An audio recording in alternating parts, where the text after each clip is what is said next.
From Coimbatore. Sixth sense வெஸ் astro science of spiritual YouTube சேனலை சந்திக்கல மிக்க மகிழ்ச்சி.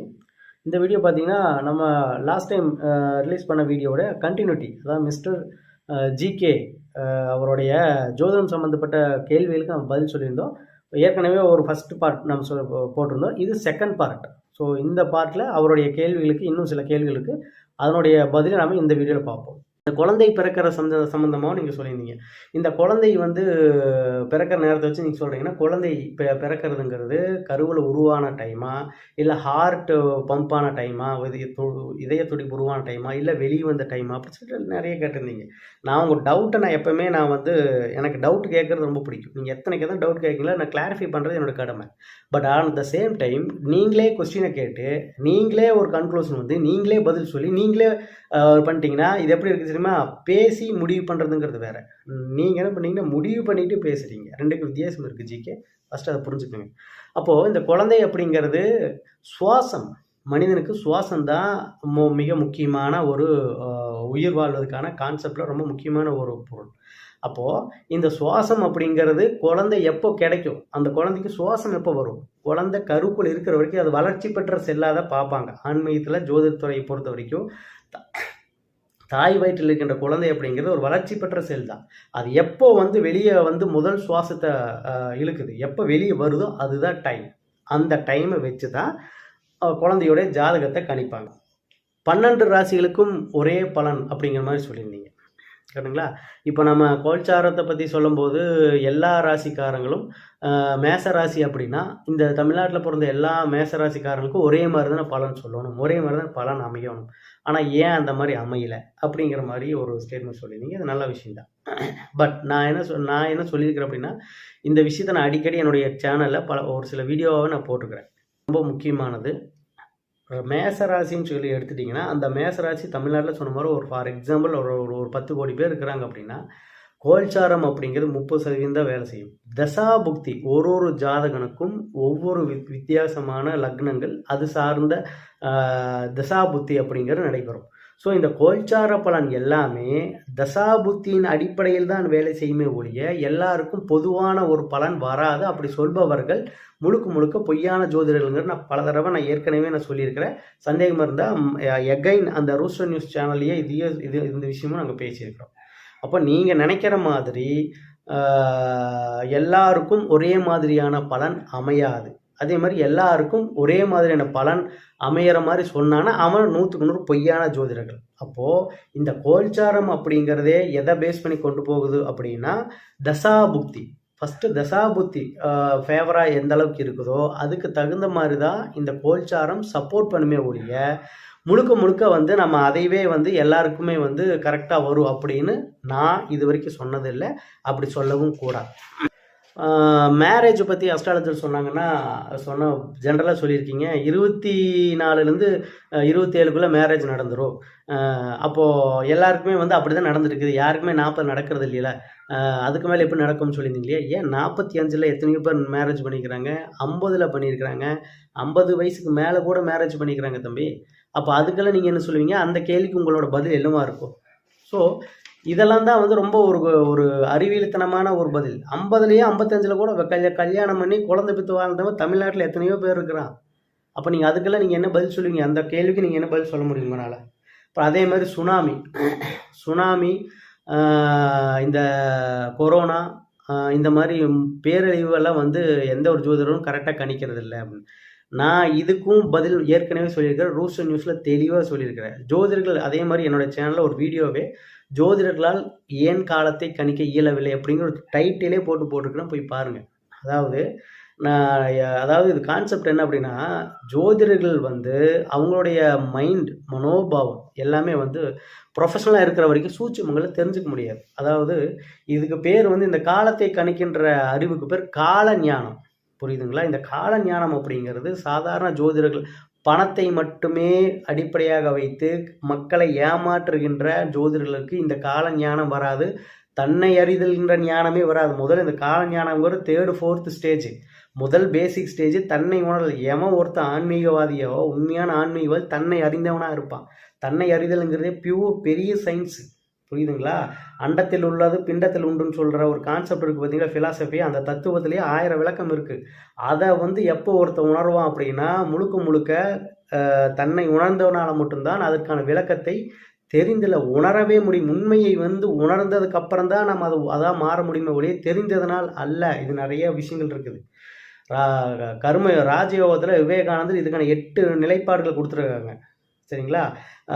யமம் நியமம் அப்படிங்கிற மாதிரி ஒரு 8 நிலைப்பாடுகள் இருக்குது. அதில் முதல் கான்செப்டே உண்மையை பேசுதல் அப்படிங்கிறது இருக்குது. அப்போ இந்த ஜோதிடர்கள் அப்படிங்கிறவன் 90% இந்த ஜோதிட துறையில் 90% ஜோதிடர்கள் பொய்யா பேசித்தான் திரியிறானுங்க.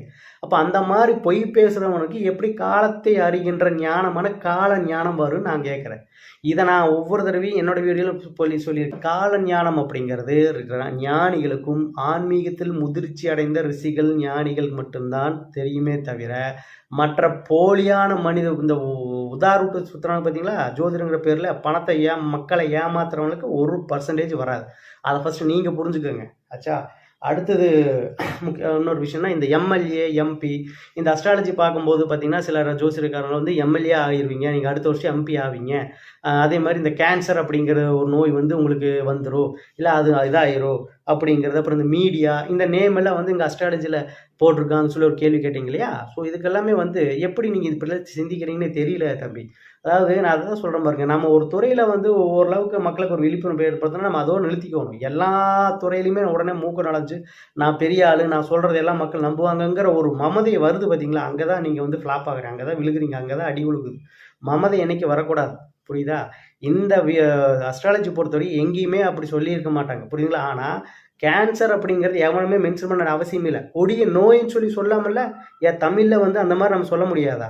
எந்த ஜாதகத்துலையுமே வந்து கேன்சர் அப்படிங்கிறதோ இல்லை மீடியா அப்படிங்கிறதோ மென்ஷனே பண்ண மாட்டாங்க. ஏன் ஊடகத்துறையில் இல்லை ஒரு ஒரு மக்கள் பிரசித்தி பெற்ற ஒரு நபராக ஏன் அப்படி சொன்னால் வர தெரியாதா? அப்படிப்பட்ட அரசியலில் பெரிய ஒரு பதவி வகிப்பார் அப்படின்னா எம்எல்ஏ எம்பியை வந்துடாதா?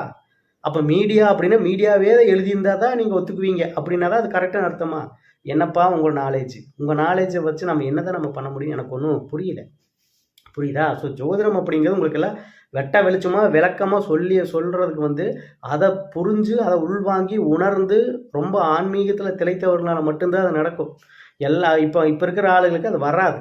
ஸோ அதனால தான் நான் இப்போ என்னோடய ஸ்டேட்மெண்ட் என்னென்னா, என்னால் முடிஞ்ச வரைக்கும் நான் கற்றுக்கிட்ட இந்த ஞானத்தை மக்களுக்கும் நான் எடுத்து சொல்கிறதுக்கு காரணம், இதே மாதிரி போலியான ஜோதிடர்கள் மூலயமா எத்தனையோ பேர் அது பரிகாரம் அப்படிங்கிற பேரில் எத்தனையோ மக்கள் லட்சக்கணக்கில் இழந்தவன் இருக்கிறான். அதையும் நம்ம அவாய்ட் பண்ணணும், அதை ஸ்டாப் பண்ணணும், முடிஞ்ச வரைக்கும் ஒரு விழிப்புணர்வு கொடுக்கணுங்கிறக்காக தான் நானும் முயற்சி பண்ணிட்டு இருக்கிறேன், புரியுதா? பட் உங்கள் முயற்சி நான் பாராட்டுறேன். ஆனால் நீங்கள் பண்ணுறதுல அறகுறை முயற்சியாக இருக்குது. விஷயத்த அந்த அந்த அந்த துறை சார்ந்த நபர்கள் இருக்கிறாங்கன்னா 10 பேர்னா 10 பேருக்குமே நீங்கள் போய் கேளுங்க. 10 பேரும் 10 விதமான ஆன்சர் பண்ணுவான். ஆனால் அந்த 10 ஆன்சரில் எந்த பதில் உங்களுக்கு நடைமுறை வாழ்க்கைக்கு ஏற்றுக்கொள்ளக்கூடிய ஸ்டேட்மெண்ட்டாக இருக்குங்கிறத ஃபஸ்ட்டு ஃபாலோ பண்ணுங்கள். அதுதான் உங்களுக்கு கரெக்டாக வரும், புரியுதா?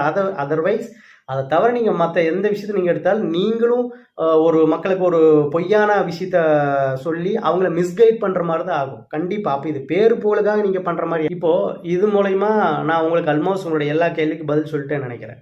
ஸோ இப்போ இந்த ஜோதிடம் அப்படிங்கிறது முழுக்க முழுக்க அறிவியலுக்கு புறமானதல்ல. அது எப்படி அறிவியல் சம்மந்தப்பட்டது, அறிவியல் மட்டும் இல்லை, ஆன்மீகம் மற்றும் மனோ தத்துவம் சம்மந்தப்பட்ட விஷயம்தான் இந்த ஜோதிடம் அப்படிங்கிறது. இந்த ஜோதிடம் அப்படிங்கிறது யாராலையும் 100% கணிக்க முடியாது. அதிகபட்சமாக 70% மட்டும்தான் கணிப்பு. மீதம் இருக்கிற 30% அப்படிங்கிறது கர்மாவோடைய சூட்சும பகுதி. இதையும் நான் இப்போ பல வீடியோவில் பல இடங்களில் நான் சொல்லியிருக்கிறேன். இது ரூஸ் நியூஸ்லையும் சொல்லியிருக்கிறேன், போய் பாருங்கள். அப்போ இந்த 30% அப்படிங்கிறது கர்மாவுடைய சூட்சும பகுதி. அது ஜோதிடனால் கணிக்க முடியாது.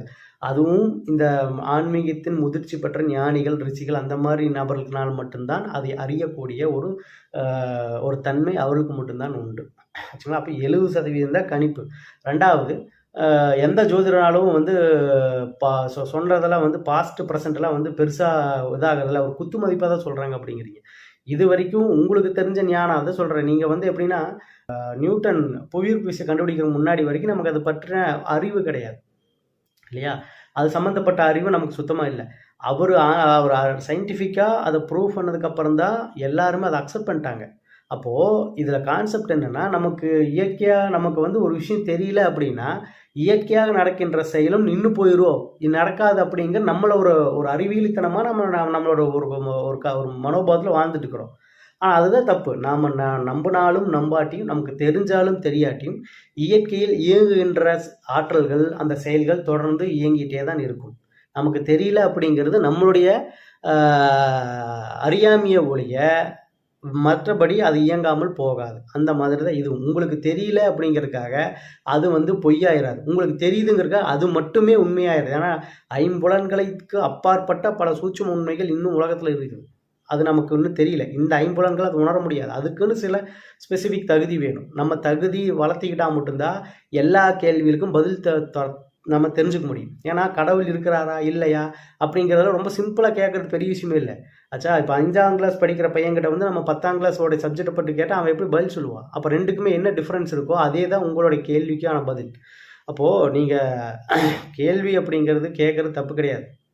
அந்த பதிலை நீங்கள் கலெக்ட் பண்ணும்போது துறை சார்ந்த முழுமை பெற்ற அதாவது முழு ஞானமுடைய நபர்களை சந்தித்து அந்த மாதிரியான சில விஷயங்கள் எல்லாமே நீங்கள் கேதர் பண்ணி பாசிட்டிவ் சம்மந்தப்பட்ட விஷயங்களையும் கேதர் பண்ணணும், நெகட்டிவ் சம்மந்தப்பட்ட விஷயங்களையும் கேதர் பண்ணால் தான் உங்களுக்கு ஒரு அவுட்லைனே கிடைக்கும். அது இல்லாமல் நீங்களாக ஒரு ஒரு ஒரு பாதியாக அரைக்குறையாக ஒரு 4 பேர்த்துக்கிட்ட 2 பேர்த்து மட்டும் விசாரிச்சுட்டு அதுக்கப்புறம் நம்ம சொல்கிறதா கரெக்டுங்கிற மாதிரி போட்டிங்க அப்படின்னா, அப்போ நீங்களுமே வந்து மக்கள்கிட்ட பிரபலமாகணும், மக்கள்கிட்ட நம்ம ஒரு நேம் வாங்கணும் அப்படிங்கிறதுக்காக மக்களை தவறான வழியில் வழிகாட்டுகிறீர்கள். தவறான வழிகாட்டுதல் மூலயமா நீங்கள் மறுபடியும் அதை தவற செய்கிறீங்க அப்படிங்கிறது தெளிவாக தெரியுது. ஸோ இதன் மூலயமா நான் என்ன சொல்கிறேன் அப்படின்னா, உங்களுக்கு இன்னும் சந்தேகம் இருந்தால், ஜோதிடம் பற்றிய சந்தேகம் இருந்தால், உங்களுக்கு அதில் என்ன கேள்வி இருந்தாலும் கமெண்டில் போடுங்க. இல்லை உங்களுக்கு நான் கொடுத்த ஸ்டேட்மெண்ட் உங்களுக்கு ஸ்டேட்மெண்ட்டில் உங்களுக்கு உடன்பாடு இல்லை அப்படின்னா டேரெக்டாக நீங்கள் வந்து லைவாகவே நீங்கள் ஒரு டெலகாஸ்க்கு நீங்கள் ஏற்பாடு பண்ணுங்கள். நான் லைவாக வரேன். உங்களுடைய இந்த மாதிரியான கேள்விகள் ஒரு 10 ஒரு 1000 கேள்வி எழுதி வச்சுக்கோங்க. அதுக்கு நம்ம பதில் சொல்கிறோம்.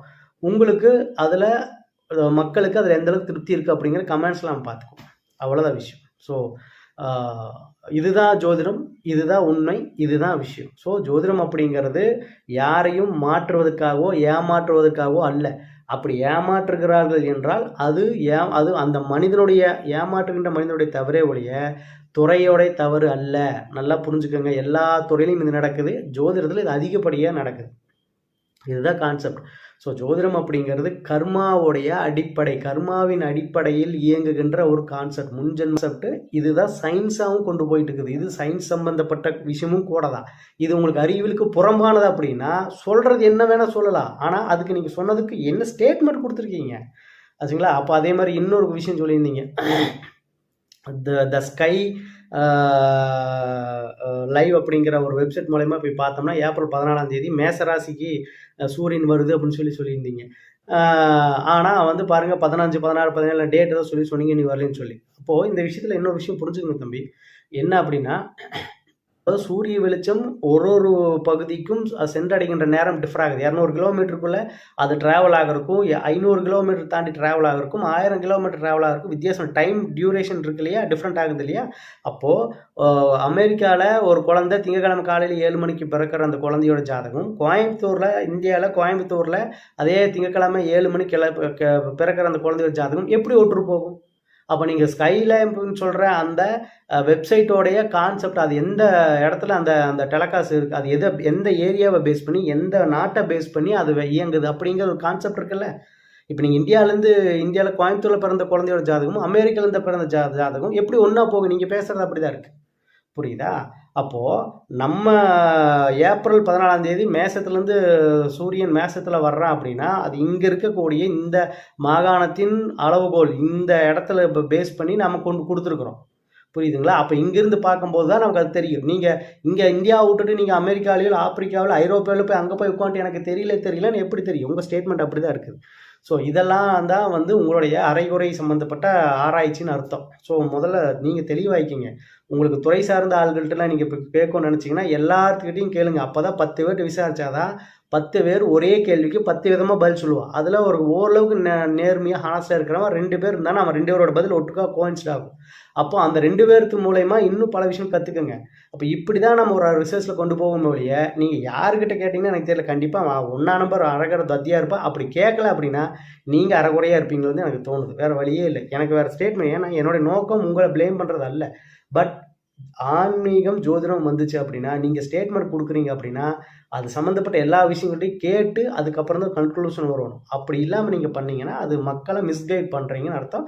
மக்களை மிஸ்கைட் பண்ணீங்கன்னா கண்டிப்பாக உங்களுக்கு அதுக்கான விளைவுகள் வந்து இந்த மாதிரி தெரிஞ்சவங்க 4 பேர் வீடியோஸ் பதில் வீடியோ போட்டாங்கன்னா உங்களுடைய நேம் ஸ்பாயிலர்.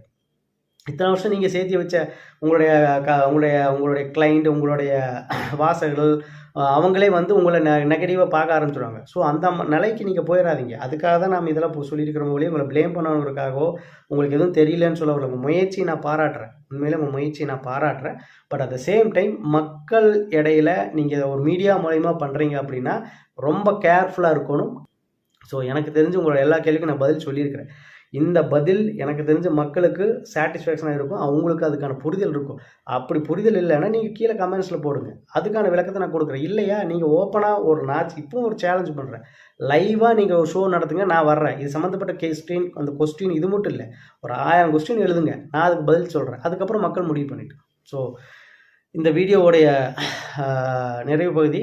ஸோ இதுதான் நம்ம வந்து மக்களுக்கு நம்ம சொல்லிக்கிற விஷயங்கள் என்ன அப்படின்னா, ஜோதிடம் இப்போவும் சொல்கிறேன், அது கர்மா பேஸ்டு சப்ஜெக்ட்.